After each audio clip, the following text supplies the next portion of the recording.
udah Dea spill di awal tadi, di sini Dea bakalan ngundang tamu yang sangat spesial banget. Ini dia Kak Razik Shihab. Halo Kak. Halo Kak. Oke, seorang writer dan motivator hijrah Islami ya Iya, Kak. betul. Nah mungkin Kakak bisa perkenalkan diri terlebih dahulu dan juga mungkin kesibukan Kakak apa gitu Kak. Oke. Kalau nama saya sendiri, nama aslinya Wipa Razik Shihab Habibie. Oh ya, kesibukannya sendiri. Kalau kesibukannya sekarang masih menjadi mahasiswa di International University of Africa Sudan. Wow, di Sudan ya ternyata. Iya. Ya, kok bisa sih kakak kalau bisa kuliah di sana gitu? Terus bisa nggak sih ceritain sedikit gimana sih perjalanannya ya mungkin atau kakak ikut mungkin beasiswa atau jalurnya lewat apa gitu bisa kuliah di sana gitu kak? Jadi dulu waktu masih di pondok, kami di sana punya guru yang beliau ternyata emang orang Mesir dan punya jaringan banyak untuk bisa melanjutkan studi ke Timur Tengah kayak gitu. Nah jadi waktu kelas akhir, kelas 12, lewat wasilah beliau lah, saya bisa daftar ke International University of Africa Sudan itu. Dan alhamdulillahnya ketika saya daftar, keterima dengan beasiswa 100%. Beasiswa 100% Iya. berarti gratis ya, nggak Gratis. bayar sama sekali. Tapi kalau misalnya untuk tempat tinggal sendiri itu gratis juga atau emang dari kita sendiri? Kalau misalkan beasiswanya itu mencangkup pendidikan, terus juga tempat tinggal sama makan. Jadi udah ada asramanya juga disediakan di sana. Kalau misalnya nih kak, perbedaannya sendiri antara mungkin kuliah di sana sama di Indonesia atau semesternya itu sama nggak sih? Kalau misalnya bisa dibedakan gitu? Kalau misalkan dari sistem perkuliahannya sendiri sih emang agak beda ya. Kalau misalkan di Indonesia kan mungkin ketika kita masuk kuliah di sana bakal dikasih banyak tugas, kita disuruh presentasi dengan berbagai macam hal seperti itu. Tapi kalau misalkan di Sudan itu kita masuk kelas ya masuk kuliah ya udah masuk aja gitu, cuma dengerin dosen ngomong, cuma dengerin syekh ngomong, kita mendengar penjelasannya, abis itu ya udah pulang. Waktu perkuliahannya itu dari misal jam 7 pagi sampai siang aja, karena emang sengaja kampus membuat sistem seperti itu biar waktu kami dari siang, dari zuhur sampai malam itu bisa kami pakai untuk belajar juga, tapi bukan di kampus melainkan di masjid-masjid kayak gitu. Bahasanya sih talaki ke para syekh di sana. Oh iya betul. Jadi misalnya kuliah di sana itu kesulitannya sendiri apa nih kak? Kalau kesulitannya sih sebenarnya mungkin di awal-awal aja ya, kayak awal datang ke sana karena di sana kan emang semuanya pakai bahasa Arab. Yang mana kita di Indonesia kan udah terbiasa dengan bahasa Indonesia dan dengar bahasa Arab pun itu sangat jarang. Jadi emang butuh pembiasaan di awal-awal sekitar 3 bulan. Jadi selama 3 bulan pertama itu ya emang benar-benar ngedengar dosen itu nggak ngerti apa-apa. Cuma bisa pelanga-pelongo. Terus tapi setelah 3 bulan berlangsung ya udah mulai sedikit paham ya, sampai sekarang alhamdulillah bisa ngikutin sih. Jadi sekarang nih kan kakak juga fakultas bahasa Arab, berarti bisa ngomong bahasa Arab ya sekarang? Bisa dikit-dikit. Ya, jadi kalau gimana tuh cara pendekatan kakak? Kan awal-awalnya nih kakak belum tahu tuh bahasa Arab, masih Iya, doang kan, iya. apalagi pas kuliahnya itu pakai bahasa Arab dosennya itu Iya. gimana cara kakak biar bisa belajar dengan tekun gitu?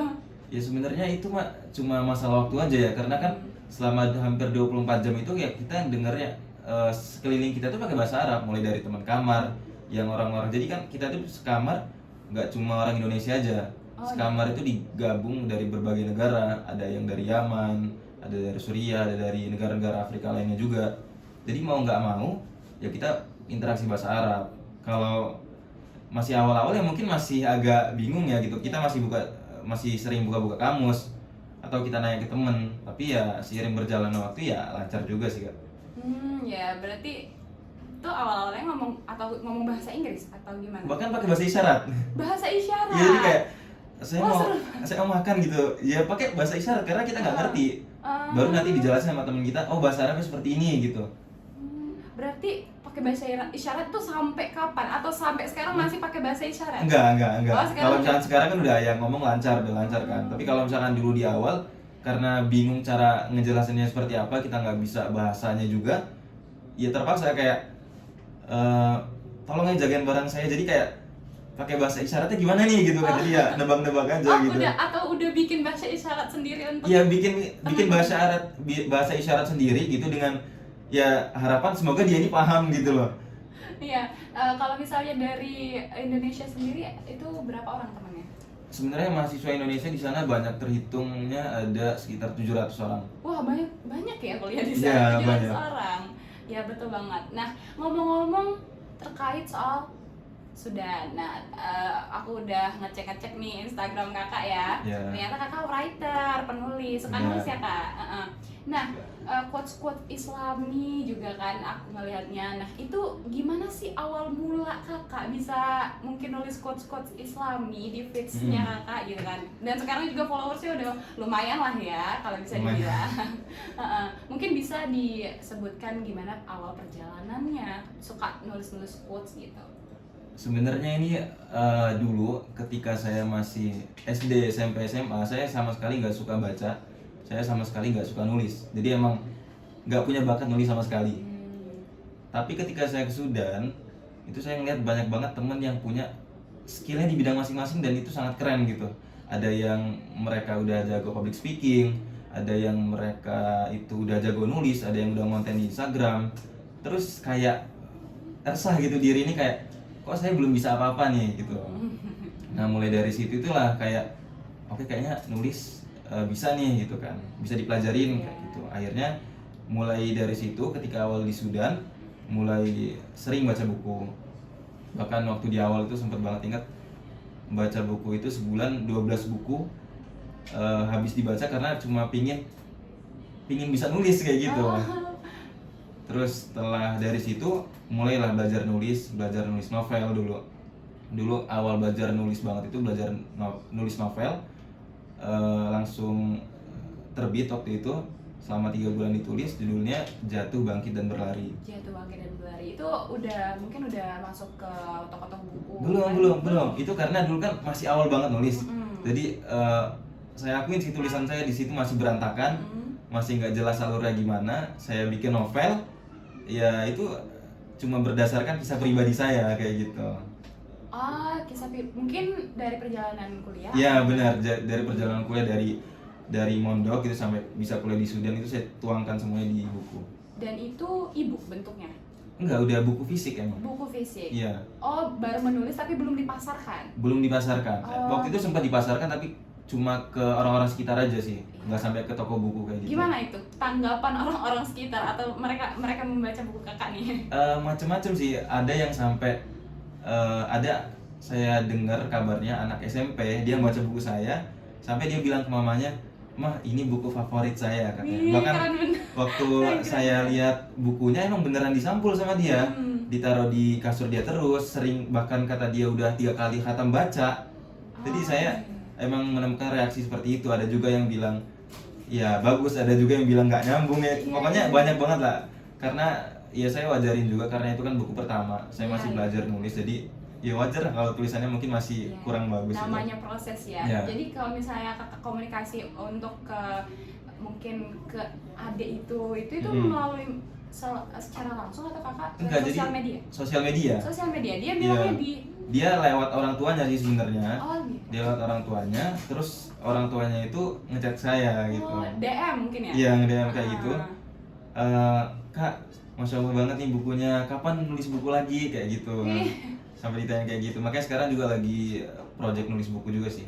Oh, berarti emang udah ada kepikiran mau nulis buku lagi? Lagi ditulis sekarang. Yang kemarin ada nggak niatan mau dipasarkan lagi?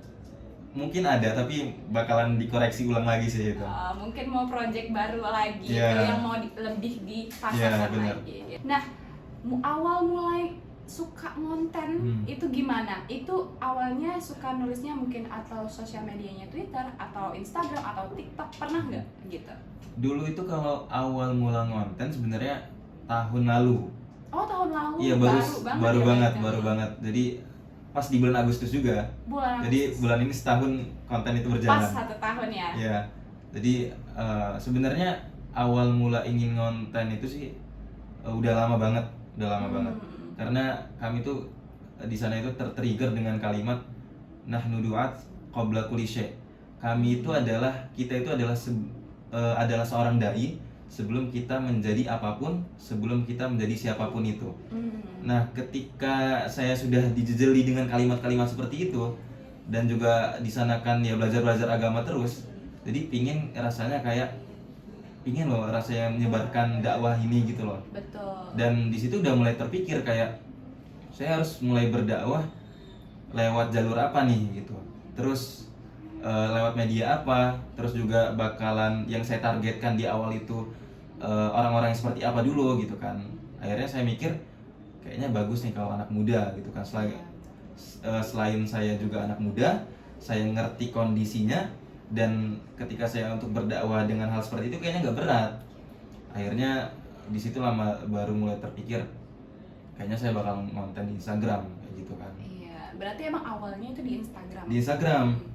Di Instagram, abis itu mulai perlahan satu-satu, mulai dari nol banget dulu. Bahkan di awal itu sempet kayak ngefollowin orang dulu. Makanya kalau misalkan dilihat follower saya ngefollow orang itu ada sekitar 3.000. Karena dulu di awal itu saya pengen ngasih tahu ke orang, ini saya punya konten yang bagus loh gitu. Saya punya tulisan yang bagus, kalian bisa baca gitu. Makanya aku followin mereka biar dengan harapan supaya mereka itu mau datang, mereka mau follow kayak gitu kan dulu. Akhirnya setelah kayak gitu dan istiqomah terus konten, alhamdulillah datang sendiri mereka. Oh iya, emang tekniknya ya, kita Iya, followin bener. orang dulu banyak-banyak. Awalnya kayak gitu, tapi ternyata itu juga nggak berjalan baik juga sih. Ternyata kok yang follow back kok dikit banget gitu. Iya. Akhirnya di situ mulai cari-cari tahu gimana sih algoritma Instagram, Iya. gimana secara bikin tulisan yang baik, yang bagus, yang enak untuk dibaca. Akhirnya ketika ketemu satu yang sekiranya enak dibaca sama orang, banyak yang suka, akhirnya bikinlah kontennya seperti itu terus sampai sekarang. Wow, berarti kalau misalnya dapat insight mau nulis itu kakak dari mana tuh? Kalau insight untuk nulis itu sebenarnya kan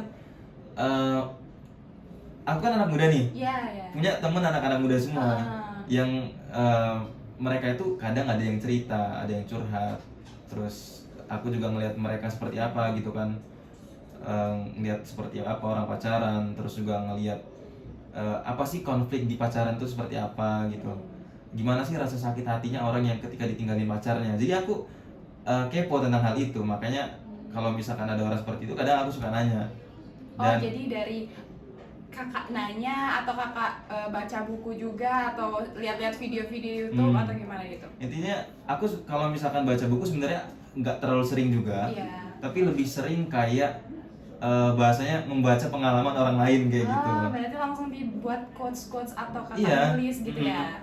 Kadang kita juga lagi ngobrol-ngobrol kayak gini, ngobrolin tentang masalah-masalah anak muda seputar pacaran gitu, itu bisa jadi konten. Ngobrol sama teman-teman, ngobrol malam-malam kayak gitu, yang biasanya kita ngobrol nggak jelas gitu, kita lebih arahkan sebenarnya apa sih yang dibutuhkan anak muda gitu kan, kenapa sih anak muda ini bisa sampai sejauh itu pergaulannya. Nah dari situ obrolan tersebut lah bisa ngebuat konten, nambah-nambah inspirasi baru soal apa sih mau nulis tema apa lagi nih gitu kan. Iya betul, kan kalau misalnya lihat feeds kakak nih kan, mungkin emang quotes-quotesnya memang mengarah ke pacaran gitu kan, atau anak-anak muda lain. Mungkin kakak ada nggak sih kepikiran pengen bikin konten baru nih, temanya baru, bukan terkait anak muda, ya masih mungkin terkait anak muda, tapi kan emang sekarang kakak mengarahnya ke pacaran gitu kan. Ada nggak niatan gitu? Sebenarnya ada, karena kan kalau misalkan terus di konten seperti ini kayaknya sih orang bakal bosen gitu ya, karena itu terus yang dibahas. Ya rencana bakal meluaskan lagi temanya, tapi belum kepikiran sih untuk sekarang mau ngambil tema yang seperti apa gitu. Mungkin jalani dulu aja, kita lihat pasar ini yang mau ditayangkan atau quotes-quotes yang mau dibuat lagi, itu mungkin mau melihat dulu sekeliling kita ya. Ada nggak kepikiran juga kakak mau bikin sosial medianya di TikTok mungkin atau di tempat lain, karena emang kan TikTok sekarang mungkin ya konten-kontennya agak jarang ya terkait anak muda yang nah itu mungkin ada nggak kepikiran gitu? Ada rencana sih mau memperluas sosial media gitu ya, mungkin kayak YouTube, mungkin kayak TikTok juga. Tapi sampai sekarang itu belum, karena emang belum mempelajari juga sih. Gimana sih algoritma di TikTok gitu, gimana sih cara bikin video yang bagus gitu kan di TikTok. Sebenarnya kayak postingan-postingan saya di Instagram juga ada beberapa orang yang repost di TikTok dan itu viral juga, sampai Iya. saya lihat ada yang jutaan, ada yang 2 juta, ada yang 1 juta satu videonya itu. Padahal isinya cuma tulisan saya aja. Iya. Jadi ngerasa ternyata bisa juga gitu loh. Iya. Tapi waktu kemarin coba asal-asalan aja tanpa ada ilmu kan tentang TikTok itu, ya coba ngupload sendiri tapi nggak naik. Oh. Ya mungkin ada formulanya sendiri ya di TikTok gitu kan. Iya, Harus betul. seperti apa, mungkin nguploadnya harus di jam berapa, terus kita pokoknya mungkin ada cara-cara khususnya gitu yang saya kurang paham juga sekarang. Ya sebetulnya itu juga kan kita mau ngelihat jam-jamnya ya, Ya. terus juga mau ngelihat dari orang-orang yang follow juga. Hmm. Biasanya kalau misalnya dari orang-orang yang follow itu kan juga berpengaruh Kak, bisa masuk FYP-nya FYP, itu. ya. Nah untuk selanjutnya ada nggak sih kakak kepikiran bikin video nih, video di TikTok kan biasanya kakak bikin konten-konten di Instagram kan dalam bentuk tulisan gitu kan. Mungkin kakak mau bikin konten dengan kakak berbicara di depan kamera gitu, ada nggak kemauan gitu? Kemauan ada, tapi apa ya, entah ngerasa mungkin karena belum coba aja ya, ngerasa kayak belum pede aja sih untuk ngonten di depan kamera ya. Karena itu kan beda banget sama ngonten tulisannya kita tinggal ngetik, bikin konsep tulisan seperti apa, habis itu kita edit, upload gitu kan. Tapi kalau misalkan bentuk video kan harus kelihatan muka kita gitu kan, terus kita harus setting lighting, terus juga audionya juga, dan itu bakal banyak makan proses kan. Mungkin nanti insya Allah ada lah kayak gitu. Iya. Biasanya kakak kalau misalnya suka nulis kan, suka nulis atau mau nulis sesuatu itu biasanya kakak sukanya di mana? Atau nongkrong di mana? Atau kakak lebih suka ngerjain nulis itu setiap malam hari atau di mana, di kamar sendiri, atau kakak tipenya yang kayak mana? Kalau saya sendiri sih nulis sebenarnya lebih suka tempat yang nggak terlalu berisik sih Kak. Ya lebih nyaman di kamar sendiri kayak gitu. Entah itu sambil rebahan, kalau nulis pakai HP atau pakai laptop ya duduk gitu kan. Tapi kalau misalkan kayak di tempat yang kayak di kafe-kafe yang banyak musik, itu ngerasa kayak terganggu aja sih Kak. Kayak di alam-alam yang kata orang coba nulislah di mana gitu, di bawah pohon segala macam biar dapat inspirasi. Kalau aku enggak, aku ketika malah ke tempat seperti itu malah nggak dapet ya gitu, malah sulit. Makanya aku lebih suka tempat yang tertutup kalau bisa, terus sedikit gangguan jadi bisa konsentrasi di situ. Iya, sebenarnya itu salah satu ada dari pesan-pesan teman-teman sobat bisnis di rumah. Nah, ada juga yang nanya Kak, gimana sih caranya konsisten kalau misalnya mau nulis? Karena biasanya orang di awal doang ya dia mau nulis gitu kan, tapi untuk selanjutnya dia kayak cuman penasaran atau dia semangatnya di awal doang. Nah gitu. Gimana sih tips and tricks dari kakak sendiri gitu? Jujur kalau aku sendiri dulu itu awal mulai yang bikin aku semangat nulis itu karena ada temen yang di Sudan juga, dia udah nyemplung duluan ke dunia konten kreator lewat tulisan juga. Jadi ketika aku masih nol, dia followernya udah sekitar 100.000 lewat konten tulisan juga, dan itu yang buat aku kayak pingin juga loh kayak dia gitu kan, pingin juga menyebarkan kebaikan lewat Instagram gitu, biar Instagram ini berguna lah gitu, bukan cuma untuk dunia aku aja gitu kan. Nah dari situlah aku mulai semangat kan, karena ada temen teman berpacu gitu dalam kebaikan.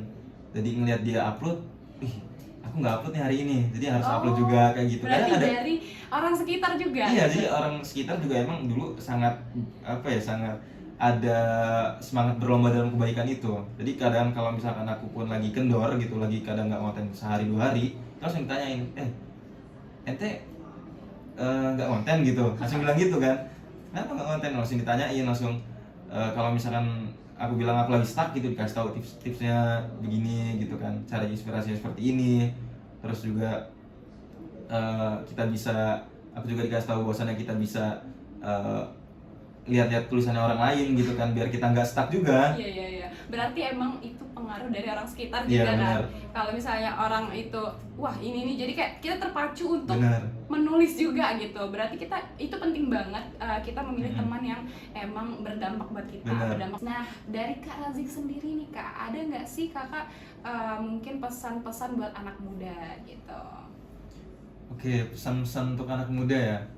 Jadi gini, eh, kita selaku anak muda gitu, kita masih diberikan oleh Allah itu semangat yang lebih, kita dikasih sama Allah itu tenaga yang lebih.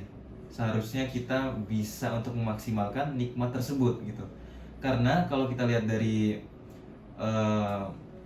panutan-panutan kita zaman dahulu, misalkan seperti para sahabat yang ketika itu ada di sekitar Rasulullah, yang mereka di sana banyak terdapat anak muda di sana. Terus juga kita bisa melihat Imam Syafi'i yang ketika masa mudanya pun dia sudah bisa berfatwa, dia sudah bisa menjadi ulama di umurnya 15 tahun. Bahkan ketika kita lihat lagi seperti Muhammad Al-Fatih yang ketika di umur 21 tahun dia bisa menaklukkan benteng Konstantinopel yang semegah itu, yang sekokoh itu.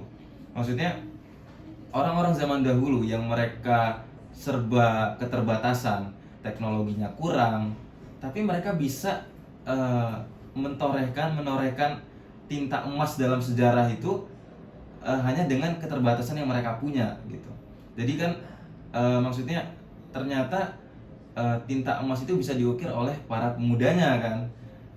Jadi kalau misalkan mereka pun bisa di zaman itu, harusnya kita di zaman yang teknologi sudah berkembang, segala akses cepat, semuanya bisa kita tempuh dengan mudah, seharusnya kita bisa lebih dari mereka gitu. Makanya seharusnya anak muda ini kita bisa memilih mana yang seharusnya kita prioritaskan, mana yang seharusnya kita kerjakan. Jangan malah kita itu berfokus pada yang hal-hal yang remeh, sibuk dengan perasaan, galau, sakit hati, yang sebenarnya itu hanya membuang-buang waktu kan. Iya, betul. Seharusnya di waktu-waktu tersebut itu kita bisa manfaatkan dengan belajar, menuntut ilmu, meniti karir. Dengan hal seperti itu, ya insya Allah kita bukan hanya sekedar bermanfaat untuk diri kita, tapi juga semoga kita bisa dengan kita produktif seperti itu, kita bisa memberikan manfaat kepada orang sekitar kita, bahkan ya kalau bisa untuk agama kita, untuk bangsa kita juga gitu. Makanya ya pesannya untuk anak-anak muda ini ya harus jangan males-malesan, jangan cuma rebahan, produktif, pokoknya semangat berkarya apapun itu selagi positif. Iya, betul banget. Jadi mungkin manfaatkanlah ya media-media sekarang Iya, benar. dengan hal-hal yang positif. Karena kan kita bukan lagi di zaman dahulu ya, Benar. zaman Nabi dulu mungkin. Nah, mungkin itu tadi ada pesan dari Kak Razik. Masya Allah, terima kasih banget ya Kak Razik udah Sama-sama. mau ngobrol-ngobrol bareng Hmm. kita.